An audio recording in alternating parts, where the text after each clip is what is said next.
And we are live. What is up, everybody? I'm just going to real quick minimize topology. We are live, and the dog here with just my 2 cents, one of my favorite supporters, friends. I don't even know how to refer to you at this point.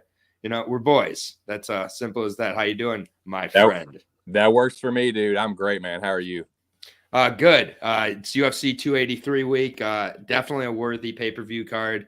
And yeah, I've been trying to reduce the amount I've been talking in our group chat, but at the same point, I can't really help myself. I'm pretty excited with this card, It's top to tough, bottom. dude. The excitement kind of spills over. You're like, you don't want to give away too much, but you're like, you almost can't help yourself.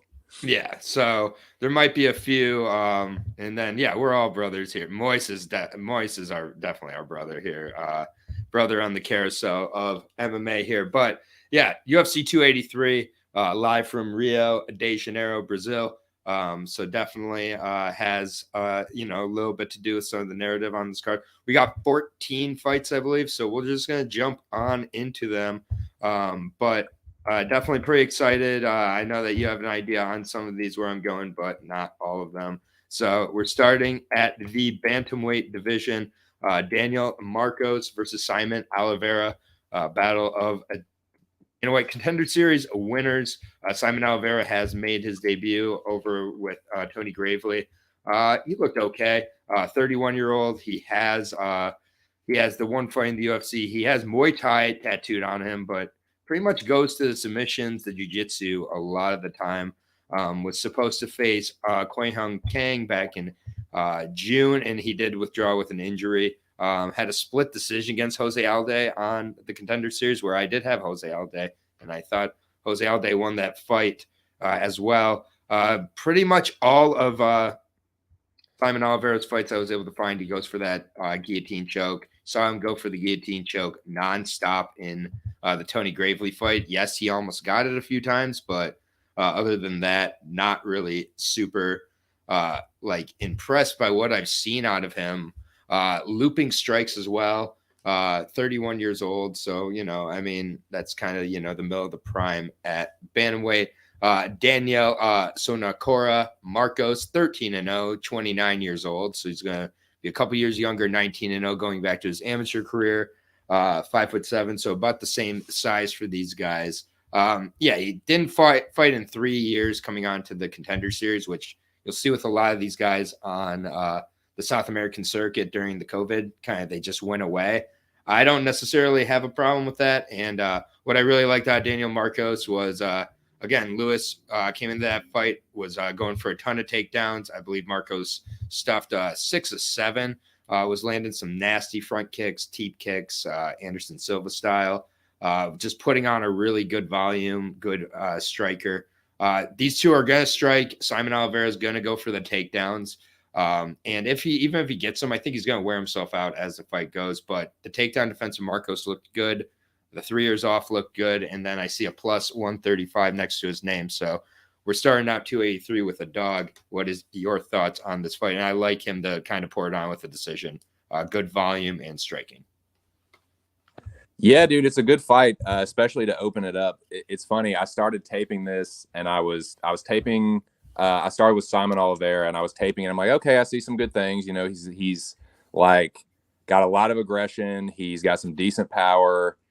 He kind of mixes things up with the striking, and he's pretty well-rounded. But what I didn't like about him and why I immediately got on the Marcos side when I started taping him is his striking defense. No head movement. He's wild on the feet. He just I think Marcos is the way, way cleaner striker. And it's some fight IQ from Oliveira too. Like in the Gravely fight and also in the Alde fight, he hurts all day, and then he goes for the grappling. He grapples when he should strike, and he kept going for the guillotine over and over and over. It's like, dude, it's clear you're not getting this. There was no plan B. So yeah, dude, at the plus money, I took a stab on Marcos myself. Yeah, and I did poison the well a little bit here, but I mean at the same point, there's plenty of times where we are going to disagree where somebody's on one side or the other, but the other thing that a lot of people point to with Oliveira that I think works against him here is he has 11 submissions. Look at all those guillotines on there. Look at who they're against. And now we don't necessarily know how good Marcos is at this point. Brandon Lewis, I thought was pretty good going into that fight, but I was obviously wrong. But Marcos looked like he'd really taken advantage of that time off, and limited tape on him still. But from what we've been able to see, I really do think Marcos has a good opportunity. He could even knock him out. I think the flying knee, as Moise likes to point out, because Oliveira ducks his head for these takedowns. Like, they are not fundamentally sound. They just work, which, sometimes works in MMA. But I think sometimes you see like 11 submissions. Oh, he could submit him. I think that success is what worked against him with the Gravely fight. He went for guillotines like he was playing UFC 3. Yeah, exactly. And like I said, he doesn't move his head. And when he goes for these like flurries, it is there. His hands are completely down. And Marcos is kind of a slick counter boxer. I could see him knocking him out too. But yeah, I'm definitely on Marcos. Yeah, Marcos plus 135. It's fluctuated. Marcos opened as the minus 160 favorite also, which I do think was the correct line on it. Kelly's saying it's a pass for him, which is totally fair. I also did get the over 2.5 earlier. It was at plus 120 or plus 120 for the fight to go the distance I have. So it is another one that I like, because I do think this could be close between Contender Series guys. So either way, both on the dog to start out the night at bantamweight. We have another bantamweight fight. Are we going to be on a dog for the second one in a row? Luana Lacerda taking on Cody Stamann here. So far, working through the Brazilian names the best I can. But Lacerda, very good grappler over with the LFA. I was able to watch him. A good variety of grappling. The striking, not that great. Cody Stamann definitely has a very, very wide range there, which kind of lets you know how good the striking of Luan Lacerda is. It kind of reminds me of Damian Maia, like a lot of single kicks to the body, high right hand close to the chin. I mean, Cody Stamann, I get it. He's sparked Eddie Wineland, so it's like, how much does that really tell you? But I think Cody Stamann is a little bit better on the feet than people give him credit for. I got to see him live against Song Yadong, where he did win that fight, even though it does not show up as a win on his record. So I just think that there's kind of a level there that Luan is going to be, doing like a lot of, grappling kind of trip takedowns. I'm not sure those are going to work against a wrestler of Cody Stamann's ledger. So for me, I think it's pretty simple. Cody Stamann uses the wrestling to keep it on the feet, where he's just able to kind of edge out a decision. No interest in a bet here at all. And it's just I see a lot of people on Lacerda because of that grappling. I just, Cody Stamann, he's been submitted a couple times, but Syed Nurmagomedov getting that guillotine kind of early on doesn't really scare me. And the knee bar that Sterling had, that was the night of the 2 knee bars, so who knows what was going on that night. But Lacerda's legit. He's definitely a sub or bust here, though, for me, and I just think Cody Stamann's too seasoned. I mean, you pretty much said it, dude. Like, I hate to oversimplify it, but for me, I did not have to do a lot of taping on Cody Stamann. I did some taping on Luan Lacerda. Obviously, yes. I didn't even know who the fuck he was, but this is a levels fight to me. The level of competition is just in another galaxy. Like, the guys at Stamann's, he's been in there with Aljo, Marab. He went to a draw with Song Yadong. So when I did tape Lacerda, I was like, okay, the dude's like, look, he looks pretty decent on the feet. Looks like he's got this kind of like karate boxer style, good kicks and stuff. But it's like, I don't see him, like you kind of said, like he's sub or bust. Like, I don't see him subbing Stamann. Even if he doesn't, like, he can use his anti-wrestling and his wrestling. Like, I wouldn't be totally shocked if like Stamann is the one that got takedowns here, but I think he's just, it's a level. Be smart. Yeah. I think it'd be smart for him to just stay on the feet. And, I get it. The Brazilian narrative for people, you can bring that up with a lot of fights. But it's just like Lacerda isn't going to be doing anything on the feet to where they can even give him a robbery. Like, this guy throws very low level with regards to volume, but I mean, he's got like fantastic submissions, as you saw in his LFA fight, that Imanari roll to the back take to the right.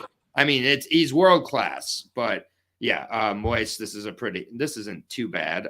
Argueta versus Aguiar part 2. That's not a terrible comparison. Yeah. Yeah, I don't see the value at the price. Fair enough. Yeah, I'm not going to be all over this one either. Yeah, Cody Stamen, last I checked, was pretty wide still, even though I'm seeing a lot of people claiming to be on Lacerda. Minus 335, plus 255 on Luan Lacerda here. So, yeah, it's pretty much a pass for both of us, but we are on Cody Stamen. Probably to get into their decision. Here's the fight that is sizzling because this is called a steak fight. Jazana Nunes versus Zaire Farron. Did you do tape on this fight? I taped a little bit. Well, I didn't have to do much on Josiana Nunez. I went back and watched some of the Bay Malecki highlights. And God, she's still like in like a nursing home. Dude, yeah, she's like I completely changed her life. She doesn't know her name like anymore. I'm pretty sure. Like she's like it's very sad, but yeah, she can hit hard. Yeah, for sure, man. And like Pasquale, like she's not super great, man. I'll just tell you right off the bat, I'm on Nunez. I'm passing on this one though. Like I think she'll probably win, but like what I don't like is like the reach advantage for Farron, and I don't know. I'm on Nunez, but I'm not like there's just something about it that I don't like the idea of betting on. So, but yeah, I'm going to pick Nunez. Yeah, I'm not betting on this fight. I'm laughing as this line gets like wider and wider as it's trying to tempt me to bet Zaire Farron dos Santos as she's listed on Bovada currently. Josiane Nunes is a minus 550 favorite. That is I just don't know who's betting $550 to win $100 there. That's fucking insane. Yeah, that you really do have a problem. One thing I do like is the under in this fight because I think that either Nunes knocks her out pretty quickly or in one of the first 2 rounds, or Farron catches her kind of backing up with one of those check left hooks, because that is how she's gotten a few of her knockouts. And Nunes swings so hard that it like doesn't even matter if you like some counters if they hit. So it's a minus 155 on the under 2.5. It covers both sides for you and cuts down on that price on Nunes. That would be my only idea here. Otherwise, just pass. It's pretty greasy. Yeah, she's 8 to 9 inches shorter. It doesn't matter. Yeah, like Nunes should get a KO, but if she doesn't, then what happened? I'm just saying, like, you might as well, if you're betting this, you're like, oh yeah, Nunes is going to get the knockout. I mean, I can't imagine the Nunes knockout number is going to be that great when she's at minus 550, and everybody already knows. So minus 155 covers both sides in case she slips on a banana peel and gets knocked out Anderson Silva style against Forrest Griffin just with a paw. Or Mike Russo versus, Duffy. Like, these things happen, and we don't know who the hell Nunes is at this point. I think that's a pretty sharp play, dude. The finish. Under 2.5, minus 155 covers both sides. Like, if it goes to a decision, oh well. Like, it's probably not. Someone's gonna screw up here. So yeah, dude. All right. That's enough on this fight. I saw someone like screen cap that fight and just like showing off that they did tape. And I was like, congratulations, you're a better capper than me. Next fight though at 170. This is a great fight. But I think a pretty tough one to call. I think a lot of people are going to be separated on this one, but Warley Alves taking on Nicholas Dalby.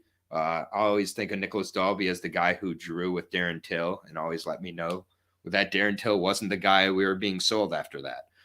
But Warley Alves, former Ultimate Fighter winner, in his 14th fight in the UFC now.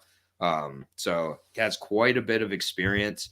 But Nicholas Dalby is the older guy here. So we got, and overall more experience, 20-4 overall. 38 years old now, Nicholas Dalby is.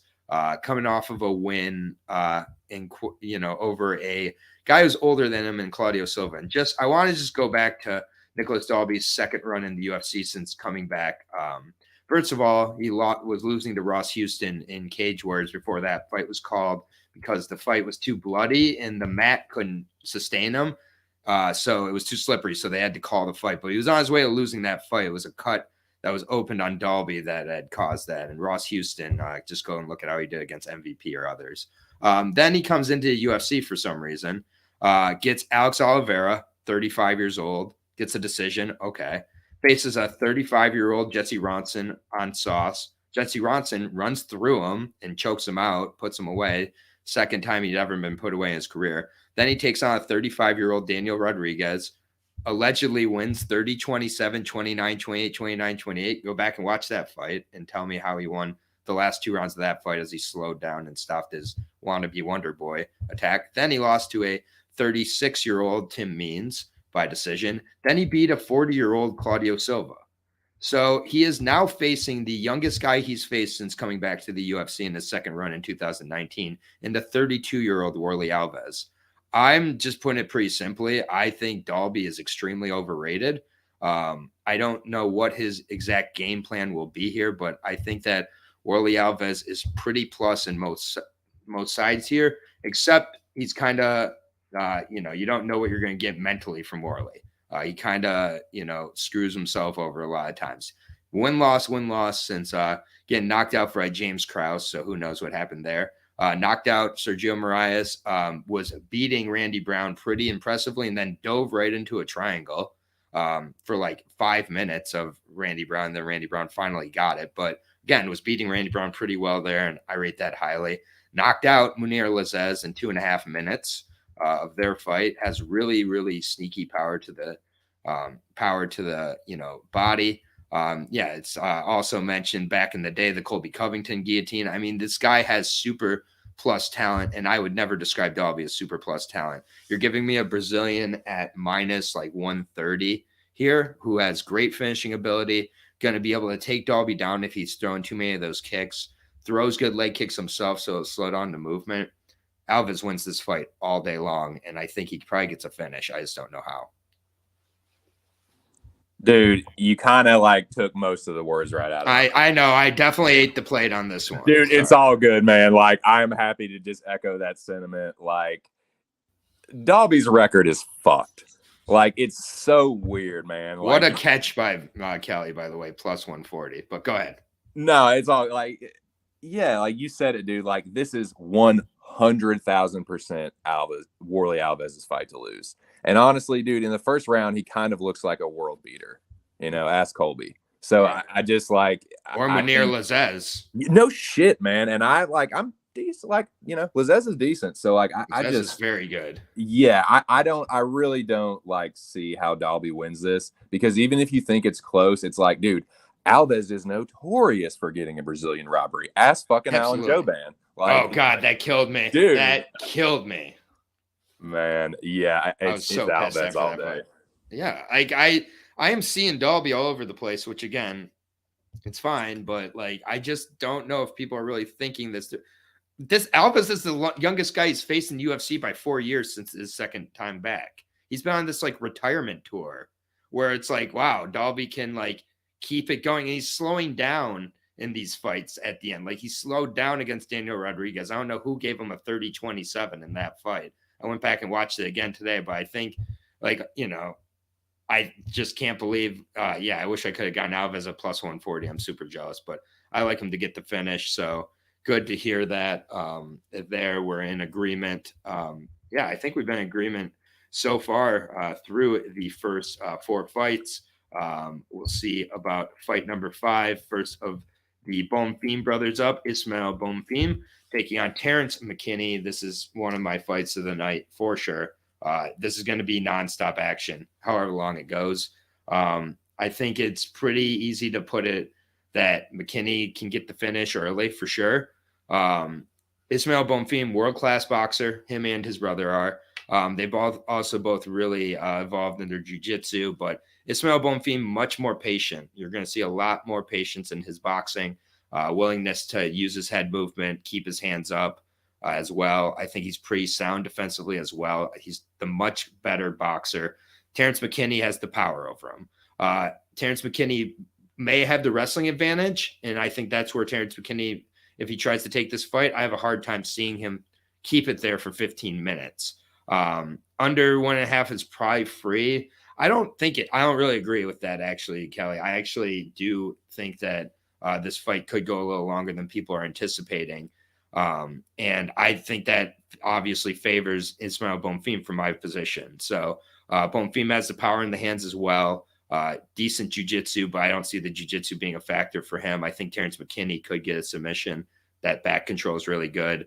Good ground and pound too. Terrence McKinney can finish for sure, but I like Ismael Bonfim. I've liked him since this matchup was announced. I've liked him after watching the tape, thinking it through as well. I like him with a plus 105 in front of his name. Ismael Bonfim, I think, gets a decision if I had to edge it, honestly. So I don't love the under 2.5, or under 1.5, I should say. I actually am thinking about the over 1.5 as well, but we'll see if Terrence has at all worked at that cardio, but I'm not sure how much he could in the amount of time. But Ismael has super strong cardio and good defense.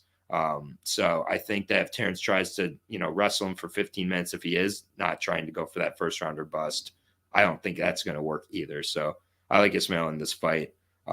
He's probably, if I had to be honest, the lesser of the two Bonfim brothers. As you know, I'm a huge LFA guy, but they're both really, really fucking good. So Ismael Bonfim by decision. Yeah, man, the first round of this fight is going to be a fucking firecracker. Like, I'm really pumped for this one. This is probably the first one that's going to really get my blood up for the night. But, dude, to me, like you said, most of what you said, I agree with. Like, well, honestly, none of what you said I disagree with. But Terrence McKinney, to me, is a one-round fighter. I've seen it too many times. Every time he loses, the motherfucker gets finished. And Bonfim, when I taped it, like I saw some of the same things you were just talking about, like really good boxing. He's patient, and he's really quick. He looks like a featherweight who just doesn't cut weight, so it gives him the advantage at lightweight, to be honest, Ismael. Dude, yeah, I really like what I see from him, and it's really kind of just a fade on McKinney, dude. It's like, it's not like he sucks, but I don't think he's going to knock Bonfim out, which he could. I definitely don't think he's going to sub him in the first round. So it's like, then what's up? Like, I've seen Terrence McKinney and what he looks like too many times in the second round, and it's just not good if he even fucking gets there. So, dude, I'm actually going, I bet Bonfim, and I actually think he finishes McKinney towards the end of the round.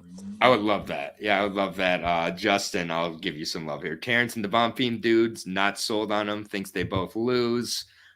He says, Aaron, stop clouded by regional organizational fighters that you love. That's fair. Sometimes I can't argue things like that, but I really try to put that aside here. I do think he's live here at plus 105, and I think that the odds makers are kind of onto Bonfim's too. Minus 125 on Terrence McKinney.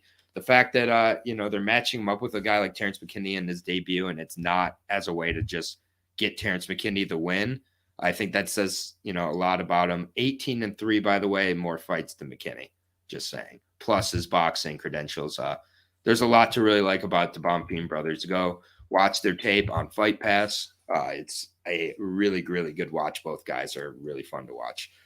Next fight, let's get the circus, the carousel going, because Jalton, he is the conductor. He is the head conductor. He's the cruiserweight champion of the world, untitled, of course, but Jalton Almeida, he's probably going to come into this fight weighing 214. And Shamil Abdurakhimov is going to weigh like 267 or something. I would not be surprised if Abdurakhimov missed weight. Dude, he's going to be 214 and chiseled like a Greek statue. Right. And he's going to go in here and finish Shamil in the first round is what people are expecting. Going and watching the tape on Jalton, he is Brazilian Khabib at this point from what we've seen. Am I wrong on that? No, you're 100% correct. The thing I would say is that his ground and pound, I'm not like super blown away by his ground and pound. I'll be honest. I get he does like the Romanov donkey punches, but like he didn't knock out Daniel. What's his name? I'm blanking on his name now. The 6'6" dude. Daniel, the guy who fought in his debut. Hold on. He didn't knock out Daniel Marcus. He ground and pound him, but like Marcus was like still there at the end. But like he does like kind of beat you up like that for you to give up your back. So it's like, does Jalton get the sub or does he get the KO? that's kind of where I'm at with this. I don't think Shamil Abdurakhimov has a chance. So far, he has been going for the subs for the most part. Got the KO in his first fight. Does he even up with 2 KOs, in your opinion? Because Abdurakhimov has been beat by the ground and pound 4 or 5 losses in the UFC. Yeah, dude, that's the thing. It's like, I agree with you about his ground and pound. Like, it's not like, it's clearly he's just using it to try and get the sub. But yeah, it's like looks cool, but it's not like that powerful. I don't know if he can knock out even a guy who's been knocked out this many times. I think he's going to use it to sub him. That's what I think too. I'm going for the sub, but what I'm waiting for the fucking inside the distance props on Square Duel. I probably won't get that until fucking like Thursday or something. But that's what I'm gonna hit when I get it. Yeah. So you think this ends inside of 1 round too? Yeah, 1 round, like maybe. Dude, Shamil is there to be fucking finished by any like good fighter. I don't know. Do you want to know what the over 1.5 is? Hit me with it. It's plus 260. Oh my God. Is it worth just like throwing a little for them to last 7.5 minutes? Maybe Almeida wants to show off his control. Like, I don't know, because sometimes when Almeida gets his guys to the ground, like the Anton fight, he doesn't really beat them up at first. He kind of just holds them there. Dude, I'm trying to imagine what the second round of a fight between Almeida and Shamil is going to look like, and I just can't see it. It's just like a hazy cloud. It's like impossible. Yeah, dude. No, I looked at. That's like the biggest over 1.5 I can remember in some time. So the 2-4. Yeah, we're going with Jailton Almeida by submission. Almeida has lost twice, so just saying. He's not unbeatable here. The price on Almeida currently is at minus 1,100, a crisp minus 1,100, plus 600 on Shamil. So his family can waste some money on him. Next fight is at the welterweight division. It is the second of the Bonfim brothers. It is the better of the Bonfim brothers. And clearly the matchmakers also feel that way, putting him up against a pretty tough first test here in Munir Lazzez. I'll be honest, this is a fight that I think is going to be pretty close. And in a fight that's pretty close, I do think that Gabriel, is going to have to kind of throw a little more caution to the wind. And that kind of makes me nervous. Munir Lazzez, the sniper, he kind of lives up to that nickname. He is 35 now. Both these guys 6'1". The Ange Lusa fight, pretty good bounce back from the Warley Alves fight.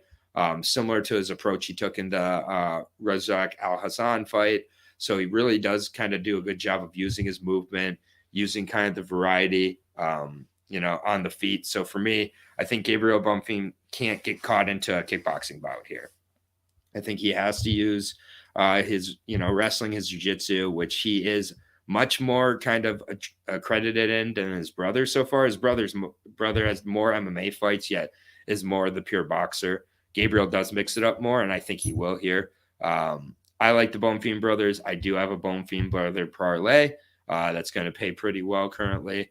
25 years old, and you see the subs throughout the record. The Darce choke on an overweight, pretty large Garvan as well in the fight before Trey Waters. So his last 2 fights, he's fought pretty lengthy guys.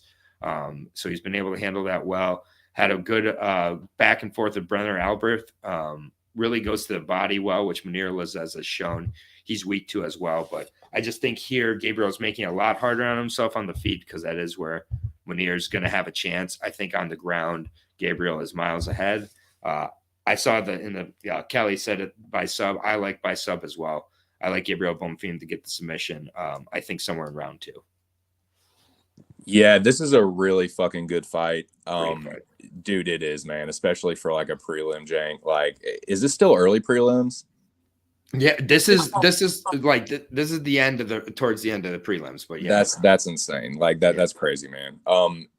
Dude, so I have 2 bets on. I have a bet for each Bonfim brothers fight, but I'm going the other way on this one.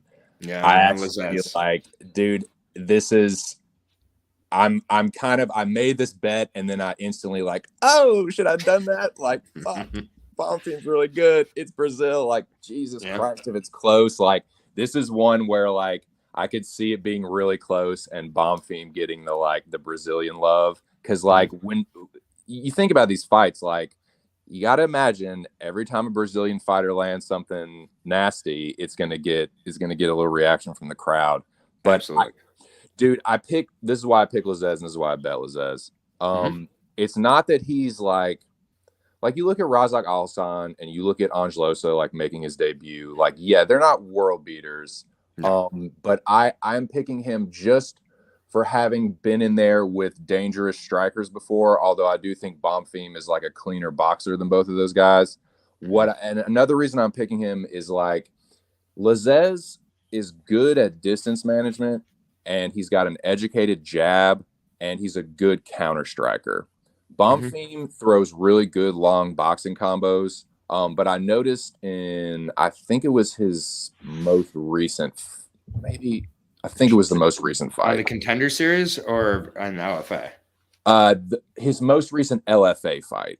So that was with Garvan. Yes. And it was, I admittedly didn't tape as much Bonfim, but I just think with him, I noticed sometimes, especially when he's like pushing a guy to the cage, he can kind of like hang his chin out there.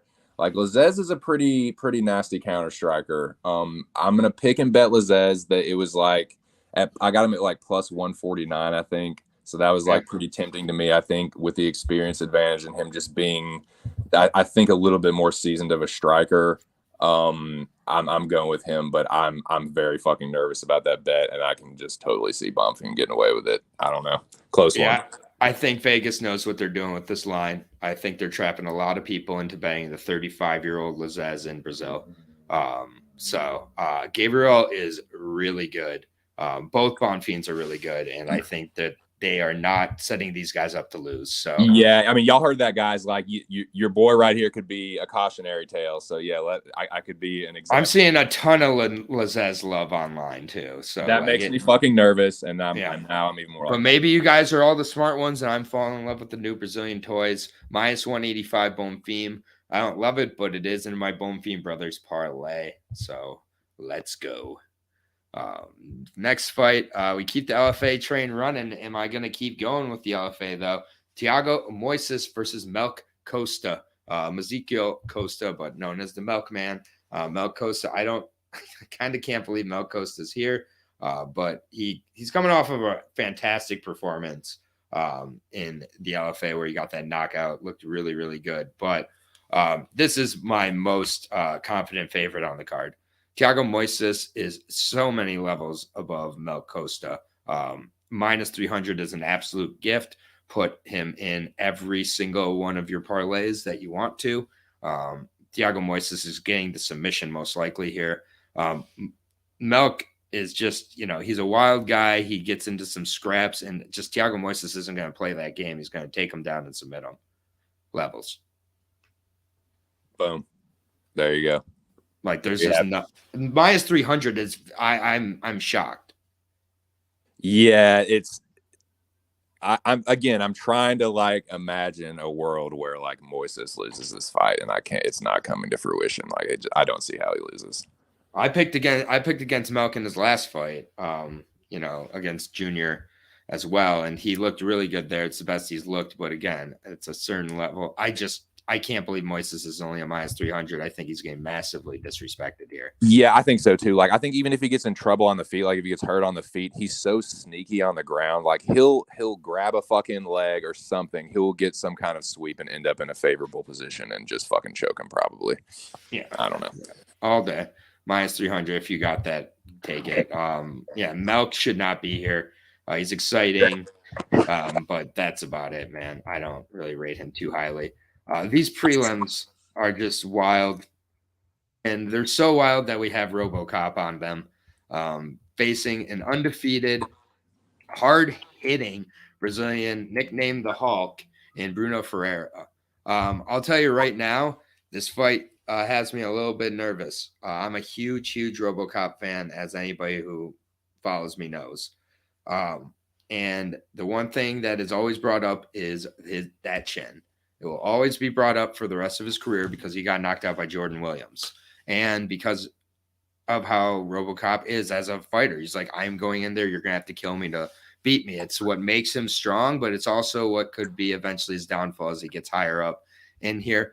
With Bruno Ferreira, he's 9-0. He's not faced a high level of competition. 30 years old. He's 5'10", so he's not the biggest of guys. Knocked out Leon Alou, who I believe he was like a minus 240 favorite there. This hasn't beat anybody of note, but he's knocking these guys out first round. With RoboCop, if he goes in there and just goes to war, he's putting himself at risk for sure. Most likely he puts him away before he gets put away, but who knows, man? I don't really trust that Bruno Ferreira is clean, and Gregory Rodriguez can be knocked out against any hard hitter at 185. I will admit that, and I'm the biggest Gregory Rodriguez fan there is. Obviously, I'm taking Gregory Rodriguez by knockout. I'm very nervous though, and minus 330. I think it's about this line because they know the risk with Gregory Rodriguez. That chin. That's it, dude. Like I have the same like trepidation. It's like RoboCop should win. Mm-hmm. I feel like it's gonna kind of go like every other fucking RoboCop fight goes. Like he gets hurt and then he ends up finishing the dude. Like I am scared. Like that dude, Bruno, he fucking cracks. Mm-hmm. And you're right, he is probably soused up. So it's like, oh, RoboCop, like please be careful, be safe, baby. But right. I think he gets it done. Like he's kind of a glass cannon, but that cannon is something real. And I think this dude hasn't really fought anybody like that. I think he probably chin checks him after getting hurt pretty bad. Yeah, I mean, I'll be honest right now. There's very few fighters at 185 I'm picking against Gregory Rodriguez. So Bruno Ferreira is not on that list. So Gregory is going to knock him out. But God, I am going to be so fucking nervous. Gonna be sweating a little bit. Yeah, so I'm going to sweat every Gregory fight for the rest of the time. Let's be honest. But I also think he's going to be champion by like 2024. So let's go. This is a really good opportunity there.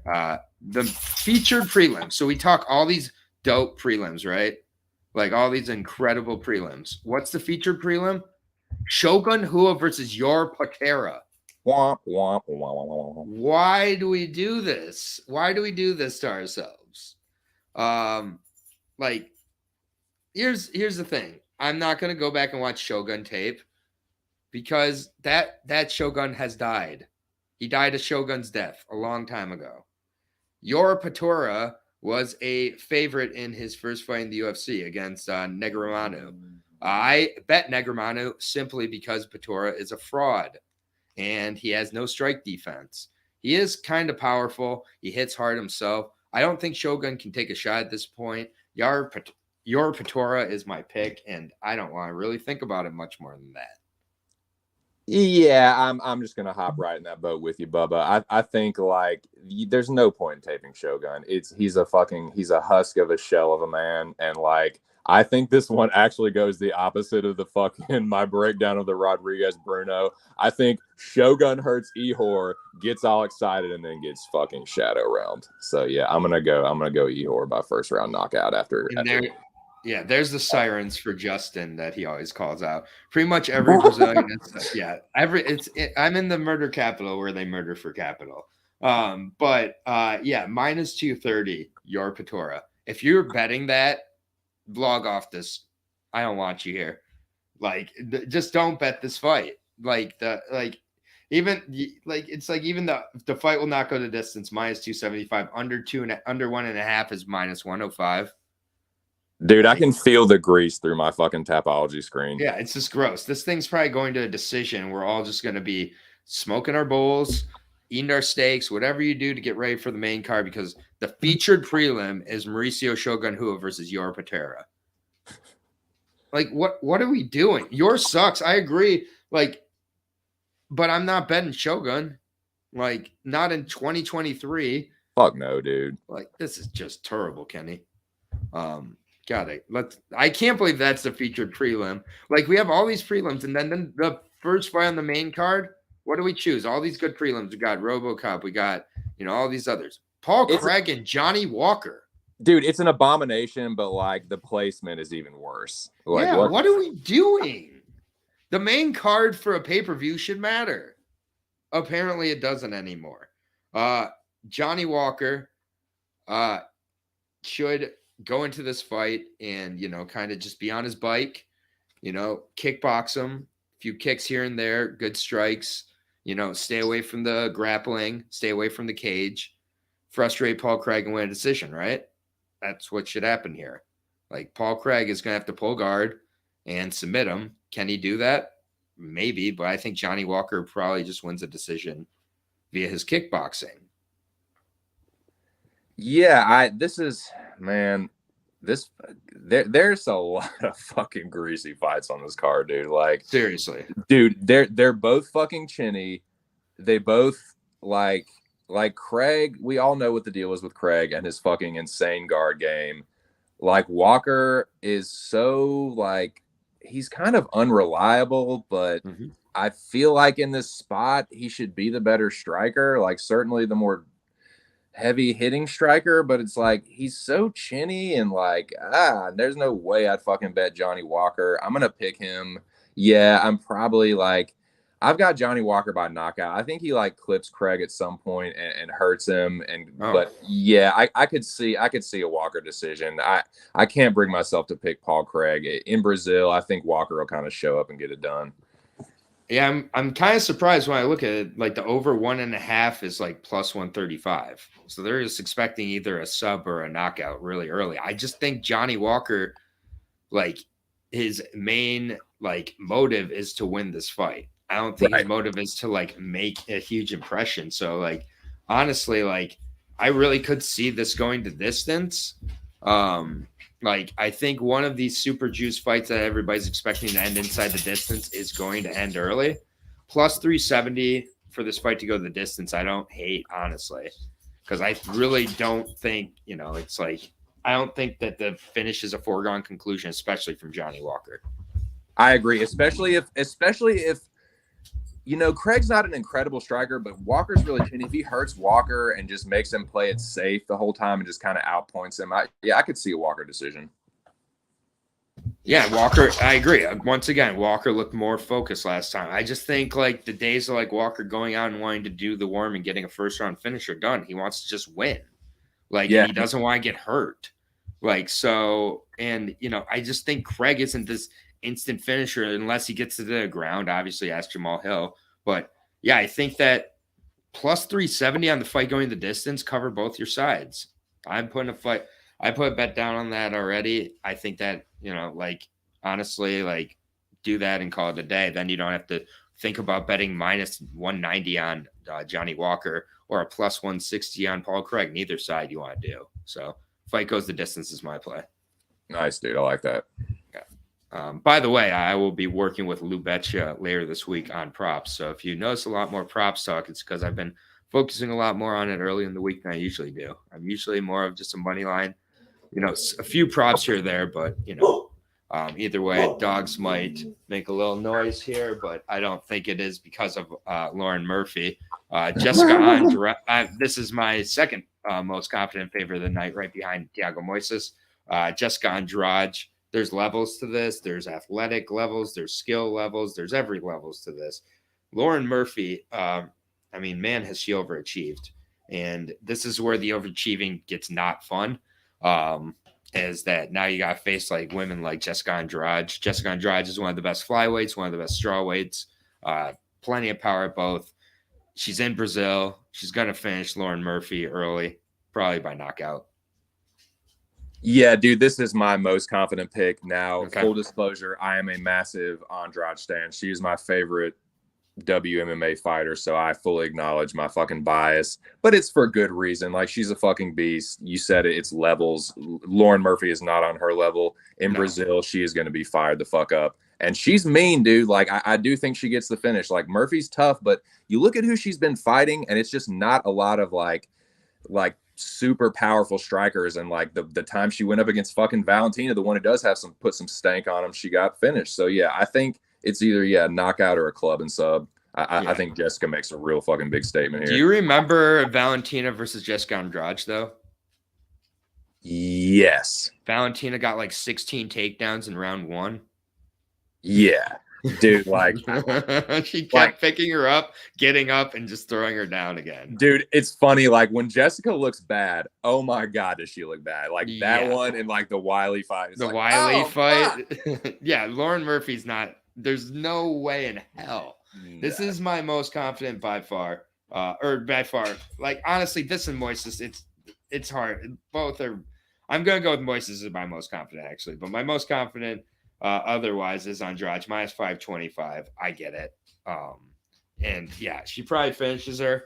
Like I looking at the over under the fight to go the distance, it's a pick 'em minus 115 both ways. I think Andrade finishes her. So I like Andrade in this one. So fight to not go the distance is minus 115. It cuts it down 400 for her. So might as well go that direction too.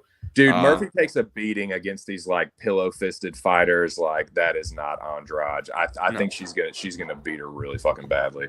Yeah, I agree. I agree 100%. It's funny because like you look in a lot of the prelims we'll talk about more just because some of these main card fights are just fucking crazy. So it's like they don't deserve that much talk. They're just grease and like who really knows. So like let's keep it real. This next fight though, I think is a really interesting one, much more interesting than the odds have it at. This is one I wasn't able to keep underneath before the fight started, but Gilbert Burns versus Neil Magny. Magny getting no respect. Thank you. Do you know who has the most wins in welterweight history? Neil fucking Magny. He just finished Daniel Rodriguez. Like Neil Magny is got a 9-inch reach advantage going into this fight. These guys are both the same age. With Burns, he's actually a little bit older. He's a year older. My mistake. Neil Magny's only 35 years old, training in Denver. He's now 27-10, even though it says 27-9 years. 27-10, 6'3", 80-inch reach. That cardio ain't going nowhere. Had a damn near perfect game plan against Daniel Rodriguez there. The first round is going to be very dangerous, I think, with Gilbert Burns. Gilbert Burns definitely can land that power, but I think Gilbert Burns is getting very overrated after the Hasmat fight. I'll say it. Like I think there's a little bit of Gustafsson Reyes syndrome going on here. And for me, like when I see a minus 450 for Burns in this fight, I just don't agree with it. Like I do think Burns probably finishes Magny if he wins, but if this fight goes into the second round, into the third round, the live bet on Neil Magny becomes really appealing, especially if in that first round I'm seeing Neil Magny initiating a lot of clinch, initiating a lot of kind of cage control, things like that, kind of building up the lactic acid in that very, very strong looking Gilbert Burns. I love that Gilbert's training with Gregory Rodriguez, Vicente Luque. But yeah, for me, I think that Magny has a lot of things in this matchup that make him a very, very live dog. I really do. And I can't get it out of my head. Maybe I'll look really dumb on fight night, but it is what it is. I've got Neil Magny by decision. I think that the first round is dicey. After that, I do think that Neil Magny gets into a rhythm. I think that jab is going to be in Gilbert's face a lot. I think Gilbert's going to walk right into it. Gilbert's, sometimes avoidance of jabs is not that great. Hasmat's stand-up, I think, is, about on par with Neil Magny's, if I'm being honest with you. Like, and Hasmat was lighting him up in the stand-up in that fight. It was a great fight, and I get that, maybe I'll look really dumb, Carlston Harris style on Monday, or Sunday. It's a risk we take, though. I've got Magny by decision, though. I think that he has the plus IQ, plus cardio, plus reach, and has more wins in the division, too, at that. Oh, dude, that's a great breakdown. And I'll tell you what, there's no question, man. This is the fucking toughest fight for me to pick on the card. This is the most closely matched one on the card. Interesting. Dude, I have gone back and forth on this one like a motherfucker. I really can't feel super confident either way. I might end up fucking switching this pick. The thing, oh, God, I want to bet Magny so bad because you said it, dude. Fucking Burns is a magnet for jabs. Look at that fucking Usman fight, dude. Mm-hmm. asked to get fucking hit with that jab. And Magny's boxing is getting better, and he's also getting like more muscle later in his career. It's a 9-inch reach advantage, and he's going to keep the broomstick in his face. Mm-hmm. This is the fight, though. This is one of the fights where if it goes to decision, I can see Burns absolutely getting the Brazilian robbery. So and the first round, I think Burns will probably win. Oh, dude, I don't fucking know. The value is absolutely on Magny. I agree with a lot of what you said about Gilbert Burns. Like he's chinny. We've seen him get knocked out. He got knocked out by a fucking jab. Although, you know, I'm a massive Usman stan and he's the fucking goods. But that's a 9-inch reach advantage, dude, with someone that uses their jab in an educated fashion. Fantastic cardio. Best cardio. The cardio ain't going nowhere. Burns has like, I'm not gonna say it's like terrible cardio, like he's gone 5 rounds before with like a shell of Woodley, but like fucking, I don't know, man. I'm sketched out about this fight. I'm not fucking touching it. I absolutely understand the Magny side.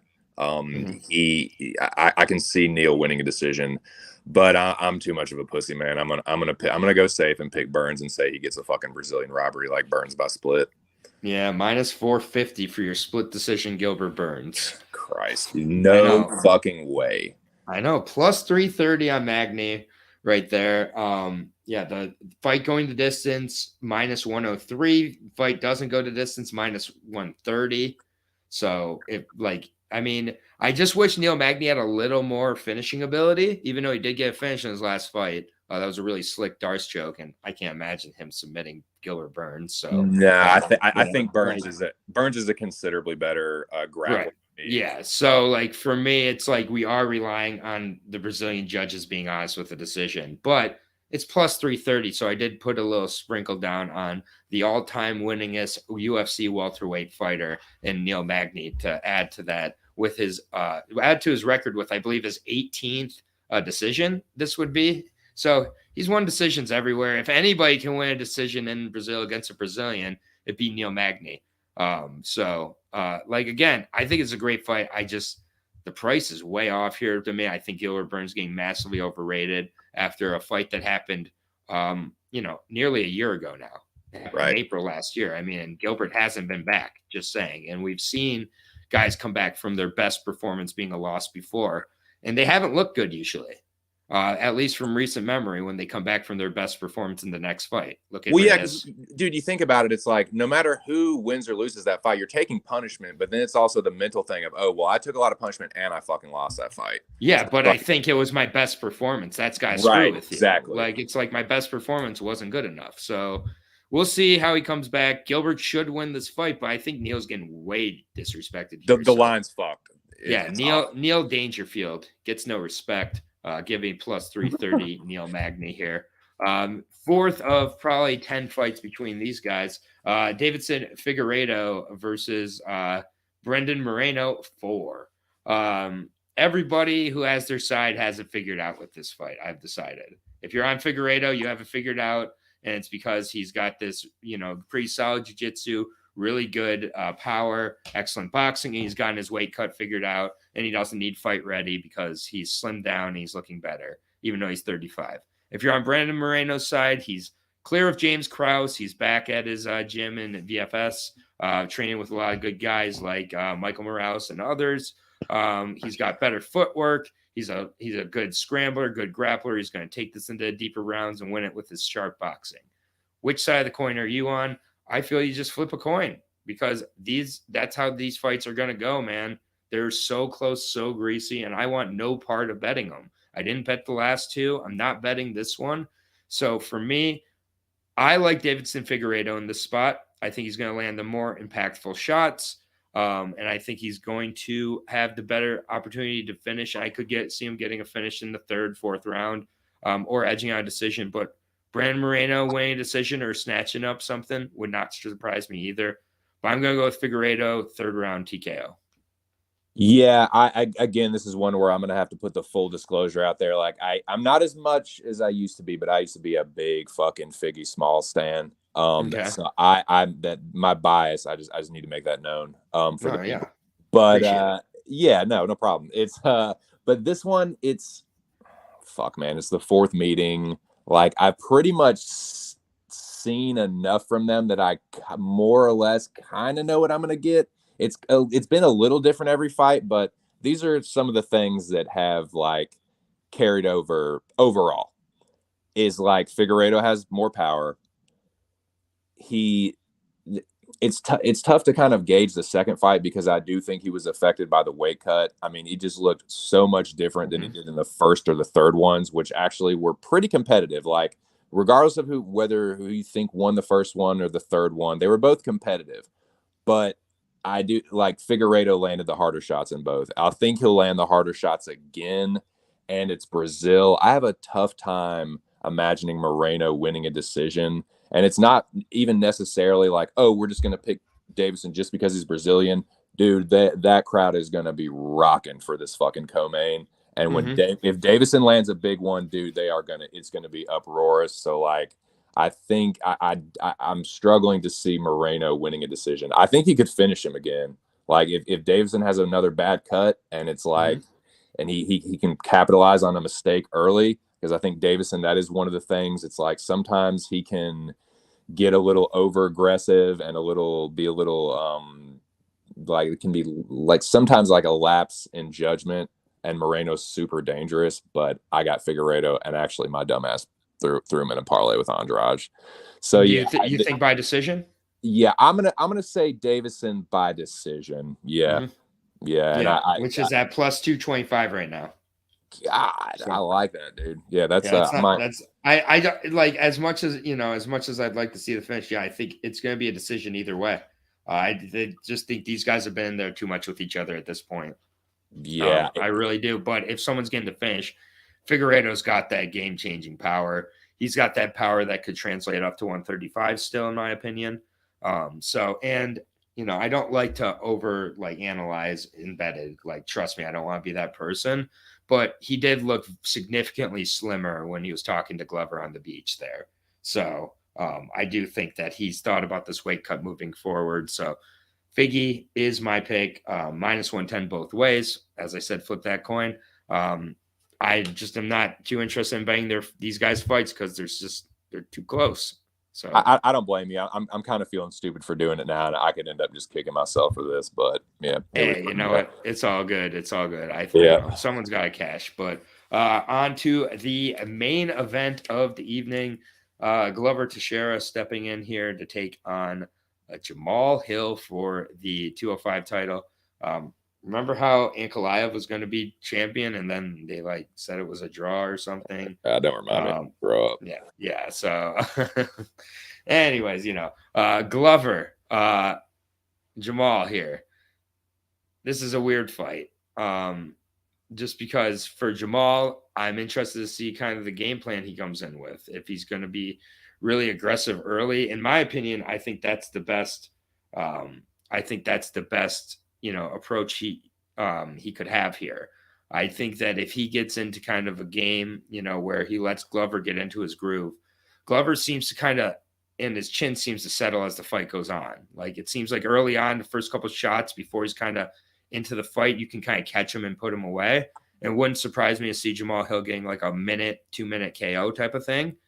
But I think just as this goes on more and more, Glover Teixeira starts to add to the MMA kind of soup of Jamahal Hill, gets to grappling. Jamahal Hill exposes his back a lot getting up. Glover Teixeira is going to take that neck and get a rear naked choke. I just don't see any other finish here other than a Glover Teixeira rear naked choke or Jamahal Hill clean knockout.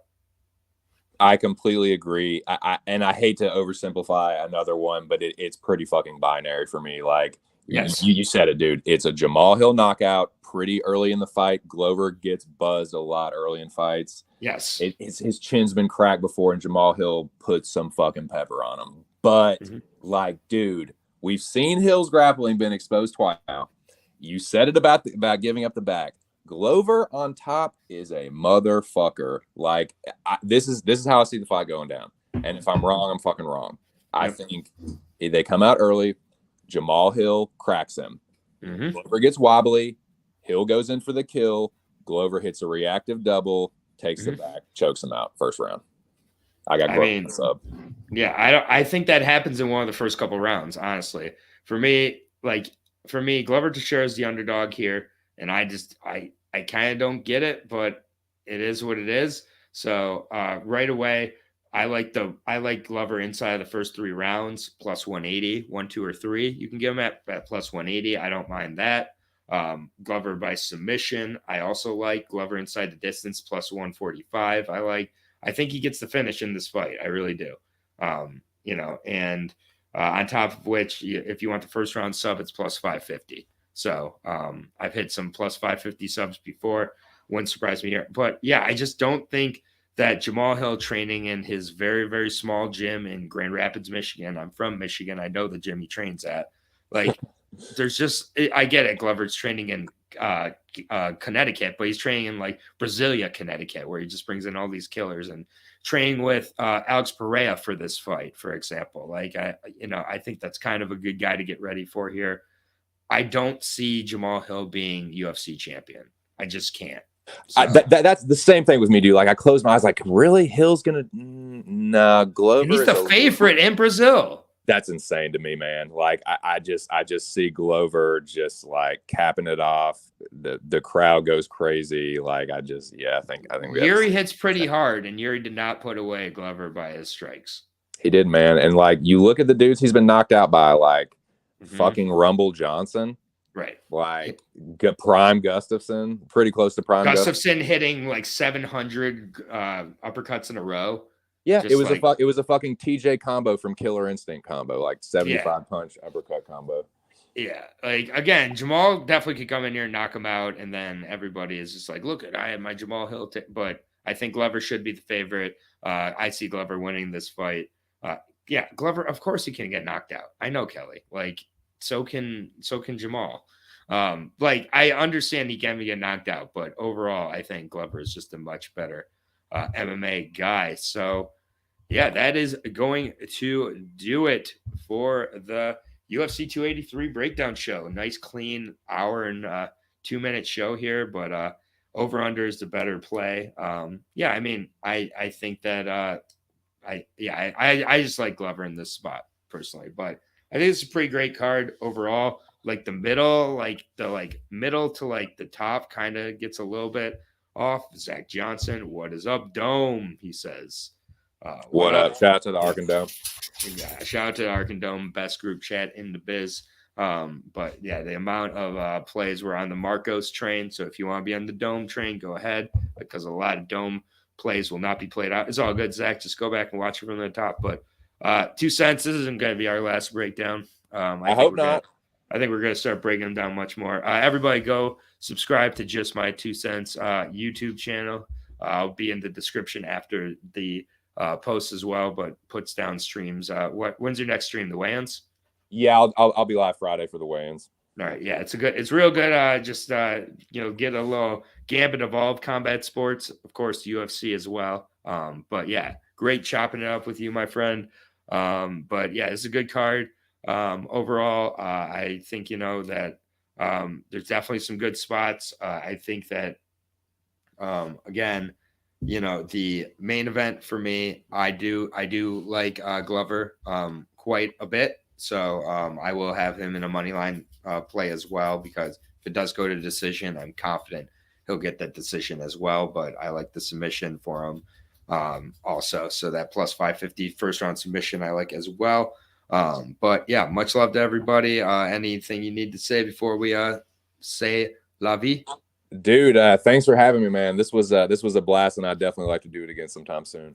Yeah, dude, you'll probably be back next week. Let's be honest. Under 2.5 rounds on the main event. I don't hate it at all, but for me, just might as well get on Glover. So, but yeah, under 2.5 for the main event. I do think it probably ends inside the first 3 rounds. But yeah, for me, the money line with Glover is a backup in case it does go to distance, because I think he would win a decision as well. So, should be a good card.